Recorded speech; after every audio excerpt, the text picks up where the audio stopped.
ബിസ് നെക്സ്റ്റിലേക്ക് സ്വാഗതം.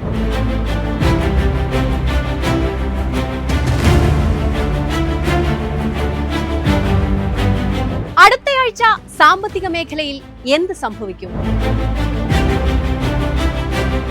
ഇന്ത്യയുടെ സാമ്പത്തിക ഉയർച്ച ചോദ്യം ചെയ്യപ്പെടാത്തതോ? ആഗോള വിശ്വാസ്യതയിലേക്ക് രാജ്യം വളർന്നു. എന്താണ് ഇന്ത്യയുടെ അടുത്ത സാമ്പത്തിക നീക്കം? സ്വർണ്ണ വിപണിയിലെ കുതിപ്പിന്റെ സൂചനയെന്ത്? മാർക്കറ്റിൽ ഉൽപ്പന്ന വിലയുടെ കയറ്റിറക്കങ്ങൾ എങ്ങനെ? വിപണിയിലെത്തുന്ന പുതിയ ഉൽപ്പന്നങ്ങൾ ഏതൊക്കെ? കാണാം ബിസ് നെക്സ്റ്റ്.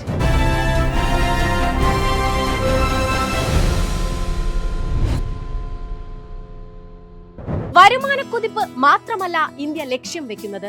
ആഗോള സമ്പദ് വ്യവസ്ഥയുടെ അമരക്കാരനാകുകയാണ് ലക്ഷ്യം.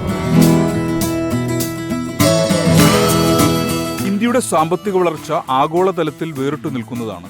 IMFന്റെ 2025 ഏപ്രിലെ വേൾഡ് ഇക്കണോമിക് ഔട്ട്ലുക്ക് അനുസരിച്ച് ഇന്ത്യ 6.2% വളർച്ച കൈവരിക്കും.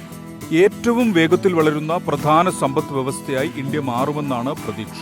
വിയറ്റ്നാം, ഇന്തോനേഷ്യ, ബ്രസീൽ എന്നീ വളർന്നുവരുന്ന വിപണികളിൽ ഇന്ത്യ മുന്നിലാണ്.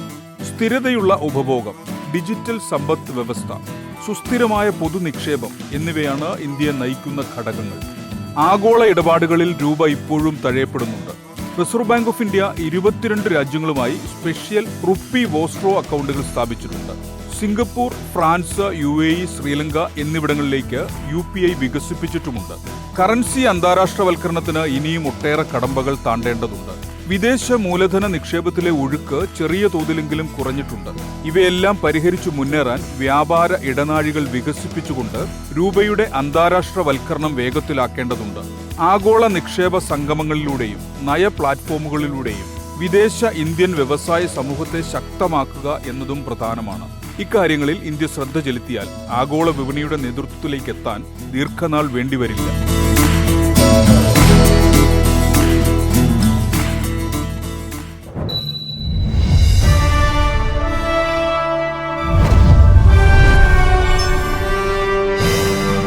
മാസാന്ത്യം സ്വർണ്ണവില മുന്നേറാനുള്ള ശ്രമത്തിലാണ്.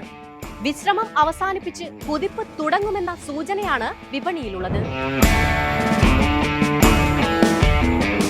ട്രംപ് വിവിധ രാജ്യങ്ങൾക്ക് മേലെ ഏർപ്പെടുത്തിയ അധിക വ്യാപാര നികുതി 10 ദിവസത്തിനുള്ളിൽ പിൻവലിക്കണമെന്ന കോടതി ഉത്തരവിന് സ്റ്റേ ലഭിച്ചതാണ് സ്വർണ്ണവിലയിലെ വർധനയ്ക്ക് കാരണമായത്.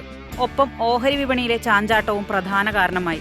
സാമ്പത്തിക മാന്ദ്യ ആശങ്കകൾ ഡോളറിനെ ദുർബലമാക്കുന്നതും സ്വർണ്ണവിലയെ ബാധിക്കുന്നുണ്ട്. ഫെഡറൽ റിസർവിന് മേൽ അടിസ്ഥാന പലിശ നിരക്കുകൾ കുറയ്ക്കാൻ സമ്മർദ്ദമേറുന്നതും സ്വർണത്തിന് ഗുണകരമാകുമെന്നാണ് കരുതുന്നത്. വ്യാപാര യുദ്ധവും ഉപഭോക്തൃ ചെലവുകൾ കുറഞ്ഞതും US സമ്പദ് വ്യവസ്ഥയ്ക്ക് വലിയ ക്ഷീണമാക്കുന്നുണ്ട്. ഇതിനിടെ ചൈനയെ ലക്ഷ്യമിട്ടുള്ള ട്രംപിന്റെ നീക്കങ്ങളും പ്രശ്നം വഷളാക്കുന്നു. സമീപഭാവിയിൽ സ്വർണത്തിന്റെ വില ഉയർന്നു തന്നെ തുടരാനുള്ള സാധ്യതയാണ് ഇവയെല്ലാം നൽകുന്നത്. നിലവിൽ പ്രാദേശികമായി പ്രവർത്തിക്കുന്ന ഗോൾഡ് അസോസിയേഷനുകളാണ് ആഭ്യന്തര വിപണിയിൽ സ്വർണത്തിന് വിലയിടുന്നത്. പ്രധാനമായും മുംബൈ വിപണിയിലെ സ്വർണ്ണവില അടിസ്ഥാനമാക്കിയാണ് കേരളത്തിലെ വിപണിയിലെയും സ്വർണ്ണവില കണക്കാക്കുന്നത്. എന്നിരുന്നാലും ആഗോള വിപണിയിൽ സംഭവിക്കുന്ന ചെറിയ ചലനങ്ങൾ പോലും അടിസ്ഥാനപരമായി ഇന്ത്യയിലെ സ്വർണ്ണവിലയിൽ പ്രതിഫലിക്കും.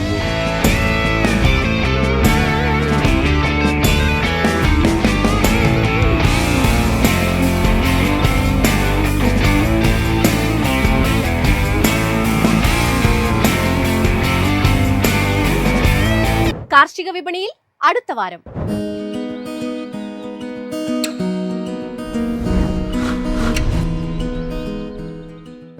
റെക്കോർഡ് തോളിലേറ്റി നാളികേരോൽപ്പന്നങ്ങൾ പ്രയാണം തുടരുന്നു. ടാപ്പിംഗ് പുനരാരംഭിക്കാനാകാത്തത് റബ്ബർ മേഖലയെ തളർത്തി.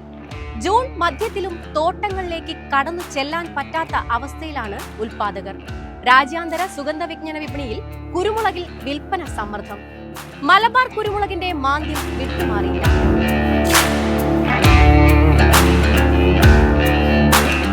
പ്രതീക്ഷിച്ചതിലും ഒരാഴ്ച നേരത്തെ കാലവർഷം കേരളത്തിലെത്തിയതിനാൽ റബ്ബർ ടാപ്പിംഗിനുള്ള റെയിൻ ഗാർഡുകൾ ഒരുക്കാൻ ഒട്ടുമിക്ക കർഷകർക്കുമായില്ല. കാലാവസ്ഥയിൽ മാറ്റം കണ്ടു തുടങ്ങിയാൽ ടാപ്പിംഗിന് തുടക്കം കുറിക്കാനാവും. വിലയിടിക്കാൻ മത്സരിച്ച ടയർ ലോബി അടക്കമുള്ളവർ വിപണിയിൽ നിലയുറപ്പിച്ച് ഷീറ്റ് വില ഉയർത്തി. നീണ്ട കാത്തിരിപ്പിനൊടുവിൽ റബ്ബർ വില കിലോ 200 രൂപ കടന്നെങ്കിലും ഈ വിലയ്ക്ക് കൈമാറാൻ ഷീറ്റില്ലാത്ത അവസ്ഥയാണ്. പുതിയ കുരുമുളക് വിറ്റുമാറാൻ വിയറ്റ്നാമിലെ കയറ്റുമതി സമൂഹം നടത്തിയ നീക്കം രാജ്യാന്തര വിപണിയിൽ വിൽപ്പനക്കാരുടെ എണ്ണം വർദ്ധിപ്പിച്ചു. വിളവെടുപ്പ് പൂർത്തിയായതോടെ കർഷകർ വിൽപ്പനയ്ക്ക് നീക്കം നടത്തുന്നതിനിടയിലാണ് കയറ്റുമതിക്കാർ അന്താരാഷ്ട്ര മാർക്കറ്റിൽ താഴ്ന്ന നിരക്കിലെ കൊട്ടേഷനുമായി ഇറങ്ങിയത്. ഇവർ വിപണി പിടിക്കാൻ അണിയറ നീക്കം നടത്തുന്നുണ്ട്. ഇതര ഉൽപാദന രാജ്യങ്ങളും രംഗത്ത് സജീവമായത് സ്ഥിതിഗതികൾ അല്പം സങ്കീർണമാകുകയാണ്. ഇതേ തുടർന്ന് വിയറ്റ്നാം ഉൽപ്പന്ന വില ടണ്ണിന് $6,500 വരെ താഴ്ത്തി വാഗ്ദാനം ചെയ്തു. മാസാരംഭത്തിൽ $7,200 വരെ ആവശ്യപ്പെട്ട അവരുടെ മനംമാറ്റം കണ്ട് ഇന്തോനേഷ്യയും മലേഷ്യയും ബ്രസീലും കുരുമുളക് വിലയിൽ കുറവ് വരുത്തി. രാജ്യാന്തര മാർക്കറ്റിൽ ഇന്ത്യൻ നിരക്ക് ടണ്ണിന് $8,300 കൊച്ചി വിപണിയിൽ ചരക്ക് വരവ് ഗണ്യമായി കുറഞ്ഞതോടെ വിലയിടിവിന്റെ ആക്കം കുറഞ്ഞെങ്കിലും ഒരു കുതിച്ചുചാട്ടത്തിനുള്ള സാഹചര്യം തെളിഞ്ഞിട്ടില്ല. അൺഗാർബിൾഡ് 66,500 രൂപയിലാണ്. ഏലക്ക വിളവെടുപ്പിന് അധികം കാത്തിരിക്കേണ്ടി വരില്ലെന്ന സൂചനകൾക്കിടയിൽ സ്റ്റോക്കിസ്റ്റുകൾ കൈവശമുള്ള ചരക്ക് വിറ്റുമാറാൻ നീക്കം നടത്തുന്നുണ്ട്. അതേസമയം മഴ കനത്തതോടെ പല പ്രദേശങ്ങളിലും ഏലത്തോട്ടങ്ങളിൽ വ്യാപക കൃഷിനാശം സംഭവിച്ചത് വരും മാസങ്ങളിൽ പുതിയ ചരക്കിന്റെ ലഭ്യതയെ ചെറിയ അളവിൽ ബാധിക്കാനും ഇടയുണ്ട്. ഇതിനിടയിൽ ബക്രീദ് ആഘോഷങ്ങളുടെ ഭാഗമായി കനത്ത വിൽപ്പനയ്ക്കുള്ള സാധ്യതകൾ മുൻനിർത്തി രാജ്യത്തിന്റെ ഏതാണ്ട് എല്ലാ ഭാഗങ്ങളിൽ നിന്നും ഏലത്തിന് ആവശ്യക്കാരുണ്ട്. മാസമദ്യം കിലോ 2,000 രൂപയിലേക്ക് തളർന്ന ശരാശരി ഇനങ്ങളുടെ വില കഴിഞ്ഞ ദിവസം 2,400 മുകളിൽ ഇടം പിടിച്ചതും ആഭ്യന്തര ഡിമാൻഡിന്റെ മികവിലാണ്. അറബ് രാജ്യങ്ങളിൽ നിന്നും മറ്റു രാജ്യങ്ങളിൽ നിന്നുമുള്ള ഓർഡറുകൾ മുൻനിർത്തി കയറ്റുമതിക്കാരും ചരക്ക് സംഭരണത്തിന് ഉത്സാഹിച്ചു. നാളികേരോൽപ്പന്നങ്ങളുടെ റെക്കോർഡ് വില കയറ്റം തുടരുന്നു. കൊപ്രക്ഷാമം രൂക്ഷമായ സാഹചര്യത്തിൽ നിരക്കുയർത്തി വിൽപ്പനക്കാരെ വിപണിയിലേക്ക് അടുപ്പിക്കാനുള്ള ശ്രമത്തിലാണ് മില്ലുകാർ. ഈ വാരം വെളിച്ചെണ്ണ വില ക്വിന്റലിന് 1,200 രൂപയും കൊപ്രയ്ക്ക് 500 രൂപയും വർദ്ധിച്ചു. വാരാവസാനം എണ്ണവില സർവകാല റെക്കോർഡായ 30,200 രൂപയിലും കൊപ്ര 20,200 രൂപയിലുമാണ്.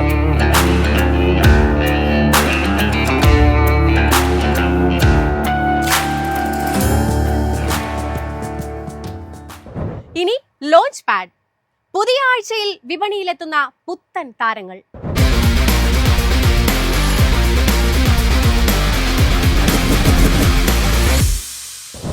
ഗെയിമിംഗിനായി പ്രത്യേകം രൂപകൽപ്പന ചെയ്ത ഇൻഫിനിക്സ് GT 30 Pro അടുത്ത വാരം ഇന്ത്യയിലേക്ക്. Infinix GT 30 Proയിൽ 6.78 inch AMOLED display സജ്ജീകരിച്ചിരിക്കുന്നു.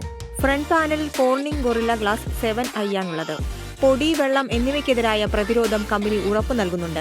ഗെയിമിംഗിനായി പ്രത്യേകം രൂപകൽപ്പന ചെയ്തിരിക്കുന്നതാണ് Infinix GT 30 Pro. Dual lens സജ്ജീകരണത്തോടെയുള്ളതാണ് ക്യാമറ. 108 MB പ്രധാന ക്യാമറയും 8 MB അൾട്രാ വൈഡ് ലെൻസും ഉൾപ്പെടുന്നതാണ് പുതിയ model. 13 MB selfie camera front facing duty കൈകാര്യം ചെയ്യുന്നു. 45 watt wired charging, 30 watt wireless charging, 5 watt reverse wireless charging എന്നിവയുള്ള 5500 mAh ബാറ്ററിയാണ് ഉപകരണത്തിന് പവർ നൽകുന്നത്.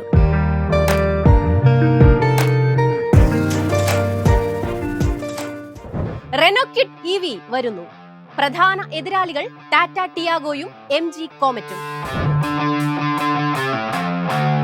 കഴിഞ്ഞ കുറച്ചു വർഷങ്ങളായി രാജ്യത്തിന്റെ വിവിധ ഭാഗങ്ങളിൽ ക്വിഡ് EVയുടെ നിരവധി പരീക്ഷണ മോഡലുകൾ കണ്ടെത്തിയിട്ടുണ്ട്. എന്നാൽ ഇത് ഏറ്റവും പുതിയ തലമുറ മോഡലാണ്. ഡാസിയ സ്പ്രിംഗ് ഇലക്ട്രിക് എന്ന പേരിൽ ആഗോളതലത്തിൽ വിൽപ്പന മുന്നേറിക്കൊണ്ടിരിക്കുന്ന ഒരു മോഡൽ കൂടിയാണിത്.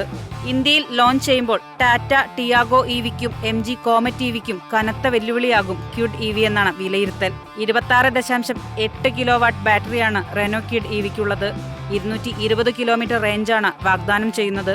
പുതിയ interior, flat bottom steering wheel, gear ഷിഫ്റ്റിനായി ടോഗിൾ സ്റ്റൈൽ സ്വിച്ച് എന്നിവ പ്രതീക്ഷിക്കാം.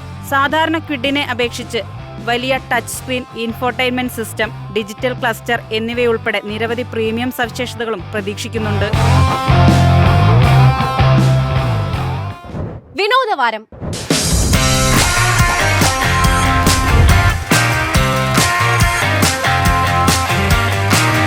OTT പ്ലാറ്റ്ഫോമുകളിൽ ആരാധകർക്കായി നിരവധി ബോളിവുഡ് ചിത്രങ്ങളാണ് ജൂണിലെത്തുന്നത്.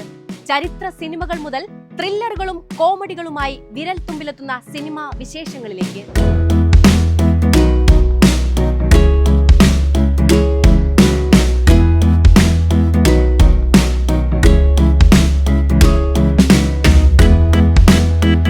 Netflix Prime Video, Jio Hotstar എന്നിവയിൽ പ്രേക്ഷകർക്ക് ജൂൺ മാസത്തിൽ നിരവധി ബോളിവുഡ് സിനിമകൾ ആസ്വദിക്കാം. കേസരി ചാപ്റ്റർ 2 ജൂൺ 13 ജിയോ ഹോട്ട്സ്റ്റാറിലെത്തുന്നു. ജാലിയൻ വാലാബാഗ് കൂട്ടക്കൊലയ്ക്ക് പിന്നിലെ സത്യത്തിനു വേണ്ടി പോരാടിയ അഭിഭാഷകൻ സി ശങ്കരൻ നായരുടെ ജീവിതകഥയാണ് ചിത്രത്തിൽ പ്രതിപാദിച്ചിരിക്കുന്നത്. കരൺ സിംഗ് ത്യാഗിയാണ് ചിത്രം സംവിധാനം ചെയ്തിരിക്കുന്നത്. 2001 ഇന്ത്യൻ പാർലമെന്റ് ബോംബാക്രമണത്തിന്റെ അനന്തരഫലങ്ങൾ ചിത്രീകരിച്ചുള്ള ചിത്രമാണ് ഗ്രൗണ്ട് സീറോ. ജൂൺ 27 ചിത്രം പ്രൈം വീഡിയോയിൽ സംപ്രേഷണം ചെയ്യും. 2009 തമിഴ് ആഭ്യന്തര യുദ്ധത്തിന്റെ പശ്ചാത്തലത്തിൽ ഒരുക്കിയ ആക്ഷൻ പാക്ഡ് ത്രില്ലർ ചിത്രമാണ് jade.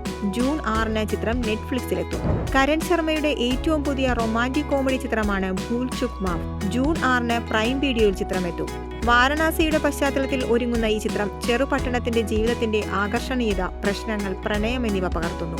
Rana Naidu season 2 June 13 Netflix premier ചെയ്യുന്നു. ആക്ഷൻ നിറഞ്ഞ ക്രൈം ഡ്രാമയാണ് ഇത്. ബോളിവുഡിലെ ഉന്നതരുടെ ഇഷ്ടതാരമായി പ്രവർത്തിക്കുന്ന റാണ നായിഡു കഥാപാത്രത്തെ കേന്ദ്രീകരിച്ചാണ് ചിത്രം ഒരുക്കിയിരിക്കുന്നത്.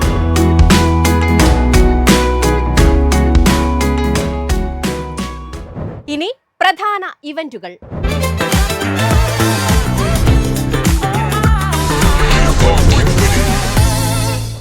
ഇരുപത്തിയഞ്ചാമത് ഇന്റർനാഷണൽ പോളിമർ എക്സിബിഷൻ കേപ്ലെക്സ് 2025 സെപ്റ്റംബർ 11 മുതൽ 14 വരെ അങ്കമാലി അഡ്ലക്സ് ഇന്റർനാഷണൽ കൺവെൻഷൻ സെന്ററിൽ.